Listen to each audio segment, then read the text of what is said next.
Arestado isang construction worker matapos mahulihan ng halos 700,000 pisong halaga ng umano'y shabu sa Valenzuela City. Aminado sa suspect sa pagbebenta ng droga dahil daw sa kakapusan sa pera. May unang balita si Bea Pinlac.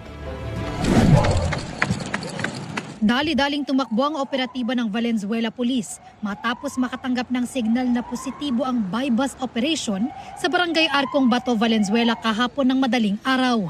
Arestado ang 42 anyos na lalaki na isang construction worker at truck driver. Ang suspect, balik kulungan matapos makuhanan ng 101 grams ng hinihinalang shabu na nagkakahalaga ng mahigit 686,000 pesos. Based on his record, in 2021, na-involved na rin siya sa drug user. So, nakalaya siya noong 2023. Ito, na-engage na siya.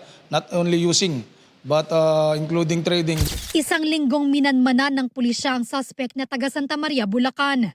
Ayon sa pulisya, nagbebenta siya ng illegal na droga sa iba't ibang lugar sa Bulacan at Valenzuela. Itong bumabagsak dito sa area natin sa Valenzuela City ay isang dayo at nagtatransact na siya ng more than 50 grams. In Valenzuela, mayroon siyang dalawang barangay dito na subject of operations.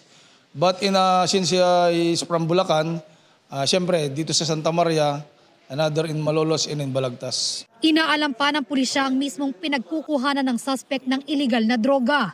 Ang suspect, aminadong sangkot sa illegal na droga dahil daw sa kakapusan sa pera. Taon po, totoo, nakulong na po ako. Tapos po ngayon po, kaya po naulit. Medyo gipit po sa pera, kaya nangailangan po ulit ako eh.